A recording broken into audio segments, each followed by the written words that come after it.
Hello friends, this is Pranav from GV Computers. ஜென்ரலாக ஒரு PC build பண்ணுவோம் அப்படின்னாலே நம்ம வந்து எடிட்டிங் இல்லைனா கேமிங்காக தான் பில்ட் பண்ணுவோம்.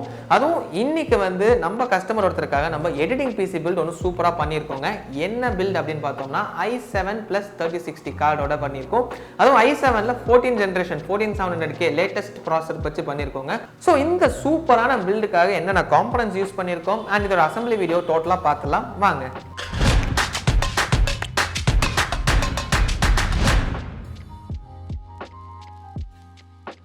இந்த பில்டுக்கு வந்து நம்ம யூஸ் பண்ண ப்ராசஸர் ஃபர்ஸ்டே சொன்ன மாதிரி i7 14700K தாங்க. இந்த ப்ராசஸரில் டோட்டலாக எத்தனை கோர்ஸ் அப்படின்னு பார்த்தீங்கன்னா 20 கோர்ஸ் வந்துடுது அண்ட் 28 த்ரெட்ஸ் வருது. இதில் வந்து நம்மளுக்கு 8 performance core and 12 efficiency core வந்துடுதுங்க. ஸோ பர்ஃபார்மன்ஸ் வைஸ் சூப்பராகவே இருக்கும். இதில் அரௌண்ட் ஒரு 33 MB கேஷும் இருக்குது அண்ட் ஒரு டர்போ ஃப்ரீக்வன்சி வந்து நம்மளுக்கு அரௌண்ட் 5.5 GHz கிடைக்குது. ஸோ இது வந்து நம்ம ப்ரொஃபஷனல் யூசேஜ்க்கு வந்து ரொம்ப சூப்பராகவே இருக்கும் அண்ட் பெஸ்ட் சாய்ஸாக இருக்கும். அண்ட் இந்த பில்டுக்கு நம்ம யூஸ் பண்ண மதர் போர்டு என்ன அப்படின்னு பார்த்தோம்னா MSIல B760M கேமிங் ப்ளஸ் வைஃபை. இந்த போர்டு எதுக்காக சூஸ் பண்ணியிருக்கோம் அப்படின்னா நம்மளுக்கு வந்து இதில் ஹீட் சிங்க்ஸ் வந்து பெட்டராகவே இருக்குங்க. So long hours of usage and heavy performance கொடுக்கும்போது ஹீட் சிங்க்ஸ் பெட்டராக இருந்தால் தான் நம்ம டோட்டல் சிஸ்டமும் வந்து நல்லா ஒர்க் ஆகும். அண்ட் இதில் விஆர்எம்ஸும் வந்து அதிகம் அண்ட் இதில் 2 M.2 ஸ்லாட் வந்து ஒரு M.2 ஸ்லாட்டில் ஹீட் சிங்க் வந்து இன்பில்ட்டாகவே வந்துடுது. ஸோ இது அது ஒரு அட்வான்டேஜ். அண்ட் வைஃபை 6E இதில் இருக்குங்க. அண்ட் இதில் இன்னொரு அட்வான்டேஜ் என்ன அப்படின்னு பார்த்தோம்னா இதில் 2 display port and 2 HDMI port, அதாவது 4 போர்ட் வந்து டிஸ்பிளேக்காகவே கொடுத்துருக்காங்க. ஸோ நம்ம வந்து ஒரு 2 or 3 மானிட்டர்ஸ் நம்ம யூஸ் பண்ணுறோம், அதாவது ஒரு எக்ஸ்டெண்டட் மோடில் யூஸ் பண்ணோம் அப்படின்னா ஈஸியாக யூஸ் பண்ணலாம். ஸோ இந்த பிசி பில்டுக்கு நம்ம 32 GB ஆஃப் RAM யூஸ் பண்ணியிருக்கோங்க. அதுவும் 269 யூஸ் பண்ணியிருக்கோம். இன்னொன்று ஸோ 2 ரேமுங்க கோர்சேரில் 5200 MHz DDR5 பிளாட்ஃபார்மில் தான் யூஸ் பண்ணியிருக்கோம். ஸோ நம்மளுக்கு வந்து லேட்டஸ்ட் ரேம் அண்ட் லேட்டஸ்ட் ஸ்பீடில் இருக்கனால நம்ம ஃபாஸ்ட்டாகவே இருக்கும். ஸோ இந்த பில்டுக்கு நம்ம ஸ்டோரேஜ் ஆப்ஷன் வந்து வெரி மினிமலாக தான் யூஸ் பண்ணியிருக்கோம். அதாவது கஸ்டமர் ரெக்யர்மெண்ட்ஸ் வெரி மினிமலாக தான் இருந்திருக்கு. என்ன போட்டிருக்கோம் அப்படின்னு பார்த்தோம்னா 500 GB WD NVMe தாங்க யூஸ் பண்ணியிருக்கோம். மேபி அவங்ககிட்ட ஒரு எக்ஸ்ட்ரா ஹார்ட் டிஸ்க் இருக்கலாம், அதை கூட யூஸ் பண்ணிக்கலாம் அவங்க. இது வந்து நம்மளுக்கு 3000 to 3500 MBPS இருக்கும். இது Gen 3 NVMe SSD. என்னன்னா நம்மளுக்கு வந்து எடிட்டிங்க்கு ப்ராசஸர் தான் ரொம்பவே இம்பார்ட்டன்ட் அப்படின்னு சொன்னாலும் சில எடிட்டிங் சாஃப்ட்வேர்ஸ்க்கு வந்து நம்மளுக்கு graphics card important. So graphics card என்ன யூஸ் பண்ணியிருக்கோம் அப்படின்னு பார்த்தோம்னா இதில் வந்து Inno3Dயோட RTX 3060. ஸோ RTX வந்து இம்பார்ட்டன்ட். இப்போ வந்து பேசிக்காக 3050 வந்துடுது. இது 3060 வந்து ஒரு 12 GB card. So 12 GB VRM இருக்குது. நம்மளுக்கு வந்து கொஞ்சம் ஆஃப்டர் எஃபெக்ட்ஸ்லாம் யூஸ் பண்ணும்போது அந்த எலிமெண்ட்ஸ்லாம் பெட்டராகவே நம்மளுக்கு ரெண்டர் ஆகும். ஸோ அந்த டைமை குறைக்கிறதுக்கு நம்ம 3060 யூஸ் பண்ணியிருக்கோம். ஸோ நம்ம யூஸ் பண்ண ப்ராசஸர் வந்து i7 14700K. இதில் வந்து நம்மளுக்கு ஸ்டாக் கூலர் வரவே வராது. நம்ம அடிஷ்னலாக ஒரு லிக்விட் கூலர் இல்லைனா ஏர் கூலர் நம்ம யூஸ் பண்ணோம். இந்த பில்டுக்கு நம்ம யூஸ் பண்ண கூலர் என்ன அப்படின்னு பார்த்தோம்னா MSIயோட M240 கோர் லிக்விட் தாங்க. இது வந்து 2 ஃபேன் லிக்விட் கூலர். இது வந்து ஹீட்டிங் இஷ்யூஸை நிறையவே குறைக்கும் அண்ட் நம்ம பர்ஃபார்மன்ஸ் வந்து நல்லாவே இன்க்ரீஸ் பண்ணும். இதோட எஃபிஷியன்சி வந்து மற்ற பிராண்ட்ஸை கம்பேர் பண்ணும்போது நல்லாவே இருக்குங்க. ஸோ நம்ம MSI சஜஸ்ட் பண்ணியிருக்கோம்.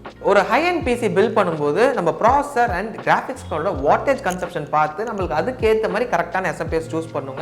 இதோட வாட்டேஜ் கன்சப்ஷன் டோட்டலாக நம்ம பார்த்தோம்னா இது ப்ராசஸர் வந்து அரௌண்ட் 125 வாட்ஸ் TDP இருக்கு அண்ட் கிராஃபிக்ஸ் கார்டு அப்படின்னு பார்த்தோம்னா 170 வாட்ஸ் வருது. இதை வந்து நம்ம ஜென்ரலாக சொல்கிற மாதிரி இது ரெண்டே ஆட் அப் பண்ணி இன்ட்டு 1.5 பண்ணோம்னா ஒரு அரௌண்ட் ஒரு 440 அந்த மாதிரி வருதுங்க. இதுக்கான SMPS எப்படின்னு பார்த்தோம்னா 650 வாட்ஸ் SMPS நம்ம சூஸ் பண்ணியிருக்கோம். MSIல 650 வாட்ஸ் 80+ பிரான்ஸ் சர்டிஃபைடு SMPS தான் சூஸ் பண்ணியிருக்கோம். இதோட அவுட்புட் அதாவது ப்ராப்பர் எஃபிஷியன்சி வித் 82% என்னன்னு பார்த்தோம்னா அரௌண்ட் ஒரு 550 to 560 வாட்ஸ் வரும். ஸோ இந்த பில்டுக்கு இந்த SMPS பர்ஃபெக்டாக இருக்குங்க. ஃபியூச்சரில் அவங்க வந்து அதை கிராஃபிக்ஸ் கார்டு மாற்றினாங்கன்னா SMPSையும் மாற்ற வேண்டியதாக இருக்கும். ஸோ இந்த பில்டுக்கு நம்ம யூஸ் பண்ண கேபினெட் என்ன அப்படின்னு பார்த்தோம்னா ஆன்டி ஸ்போர்ட்ஸில் 711 ஏர் அப்படிங்கிற கேபினெட் தாங்க. இது வந்து கொஞ்சம் பெரிய கேபினெட், அதாவது கூலிங்கான ஸ்பேஷியஸாக இருக்குங்க. இதில் வந்து 4 ஃபேன்ஸ் இன்பில்ட்டாக வந்துடுது. ஃப்ரண்ட்டில் 3 ரியரில் 1 அண்ட் டாப்பில் வந்து 360 mm கூலர் வைக்கிற அளவுக்கு ஸ்பேஸ் கொடுத்துருக்காங்க. ஆனால் இந்த பில்டில் நம்ம யூஸ் பண்ணது 240 mm தான். ஸோ ஃபியூச்சரில் அவங்க அப்கிரேட் பண்ணாலும் ஈஸியாக அப்கிரேட் பண்ணலாம். இந்த பிசி வந்து ஒரு எடிட்டருக்கு அப்படின்னா நம்மளுக்கு வந்து மெயின் அவுட்புட்டுங்க. அவுட்புட்டுக்கு வந்து மானிட்டர் கன்ஃபார்மாக வேணும். இந்த பிசி பில்டுக்கு யூஸ் பண்ண மானிட்டர் வந்து 27 inches சாம்சங் மானிட்டர் தாங்க. அதுவும் 2K அண்ட் sRGB லெவல் வந்து நம்மளுக்கு 99% இருக்குது. ஸோ எடிட்டிங்க்கு வந்து பக்காவான மானிட்டர் தான் யூஸ் பண்ணியிருக்கோம். ஸோ இந்த டோட்டல் பில்டோட ப்ரைஸ் ரேஞ்ச் அப்படின்னு பார்த்தோம்னா அரௌண்ட் 1,35,000 வருதுங்க. ஸோ இந்த பில்டை எப்படி அசம்பிள் பண்ணுறோம்னு சொல்லி டோட்டலாக பார்த்துடலாம் வாங்க.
ஃப்ரெண்ட்ஸ் இப்போ வந்து இந்த பிசி நம்ம ஃபுல்லா அசெம்பிள் பண்ணி முடிச்சாச்சு. இந்த பிசி லுக்ஸ் பார்த்தீங்கன்னா சூப்பராகவே இருக்கு, செம்ம எலகண்டாக இருக்குங்க. ஃப்ரண்ட்ல 3 ஃபேனு அண்ட் ரியர்ல ஒரு ஃபேனு அண்ட் உள்ள வந்து செம்ம ஸ்பேஷியஸாக இருக்கு. ஸோ ஏர் ஃப்ளோக்கு சூப்பராகவே இருக்கும். கூலர்ல கூட நம்ம லைட்டாக ஒரு RGB ஸ்ட்ரிப் இருக்கு. ஸோ பார்க்க நல்லாவே இருக்குங்க. அண்ட் பெர்ஃபார்மன்ஸ் வைஸ் பார்த்தோம்னா இது வந்து செம்ம பெர்ஃபார்மன்ஸ், அதாவது 14 ஜென் ப்ராசஸர், அதுவும் i7ல நிஜமாவே நல்ல பெர்ஃபார்மன்ஸ் இருக்கு. இந்த பிசியை வந்து எடிட்டிங்காக யூஸ் பண்றோம் அப்படின்னு சொல்லியிருந்தோம். இது வந்து கேமிங்க்கு யூஸ் பண்ணலாம். ஏன் அப்படின்னு பார்த்தோம்னா ஒரு 12 GB கிராஃபிக்ஸ் கார்டு போட்டிருக்கோம். ஸோ உங்களுக்கு வந்து எந்த கேம்ஸ் எடுத்தாலும் ஒரு குட் நம்பர் ஆஃப் FPS கிடைக்கும். ஸோ ஸ்மூத்தாகவும் இருக்கும். ஸோ இந்த மாதிரி உங்களுக்கும் ஒரு ட்ரீம் பிசி இருக்கு, உங்க ரெக்யர்மெண்ட்ஸ் ஏற்றபடி நீங்களும் பில்ட் பண்ணணும் அப்படின்னா நம்ம ஸ்டோரோட லொகேஷன் லிங்க் வந்து கீழே டிஸ்கிரிப்ஷன்ல இருக்கு, டேரக்டா கிளிக் பண்ணி வரலாம். ஆர்எல்ஸ் நம்ம கான்டாக்ட் நம்பர்ஸும் கீழே கொடுத்துருக்கோம், அது கால் பண்ணி தெரிஞ்சுக்கலாம். அண்ட் நம்ம இன்ஸ்டாகிராம் ஐடியும் கீழே வந்து டிஸ்கிரிப்ஷன்ல கொடுத்துருக்கோம். அங்க வந்து ரெகுலர் அப்டேட்ஸ் கொடுத்துட்டு இருப்போம், அதாவது பிசி டிப்ஸ் அண்ட் ட்ரிக்ஸ் கொடுப்போம். அண்ட் உங்களுக்கு வந்து ஆஃபர்ஸ் இருந்தா அதோட ஆஃபர்ஸோட ரெகுலர் அப்டேட்ஸ் கொடுத்துட்டு இருப்போம். ஸோ அதையும் ஃபாலோ பண்ணுங்க. ஸோ இந்த மாதிரி PC build videos, product comparison videos, tech videos, product explanation வீடியோஸ்லாம் தொடர்ந்து பார்க்கணும்னா subscribe to our channel GV computers. Like பண்ணுங்க, ஷேர் பண்ணுங்க. எனி டவுட்ஸா இருந்தாலும் கமெண்ட் செக்ஷன்ல கமெண்ட் பண்ணுங்க. அப்கமிங் வீடியோஸ்ல அதையும் கிளியர் பண்ணிடலாம். So that's it for now. Bye by.